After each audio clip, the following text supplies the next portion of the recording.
शिखरपुर हलचल सृष्टि करुछि शिखरपुर ठारे खोलिथिबा बाबू भाईर बारिक signature parlour. एही पार्लर को 1 वर्ष पुरिला धूमधाम रे पालन करुछंती बाबू भाई। एही पार्लर को देखिबा पई बहु संख्यार ग्राहक माने आसिछंती। सम्मानित अतिथि पपु पात्र और प्रलय बेहुरा एथिरे जोग देइथिले मनोरंजन बारिक, गुगु बारिक और सोमरंजन बारिक। बहु आडंबर सहित 1 वर्ष पालन कले बाबू बारिक। कटकरू रंजित महापात्रଙ୍କ रिपोर्ट, ओडिशा आंचलिक टीवी।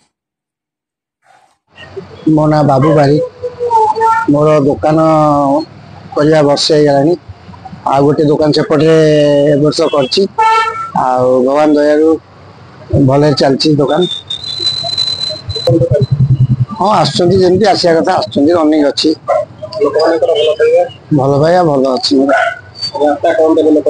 माता को देवी समस्ते एमती करूँ आम दुकान को आसतु असुविधा सुविधा किसी ना आम जहाँ देवे सब से समय चली आमर बारिक सिग्नेचर आमर यहाँ नीट एंड क्लीन एपट को आम दुकान को आसिले कोरोना प्रश्न ना आम सब सुतरा अच्छी सब प्रकार सुविधा अच्छी या कथा।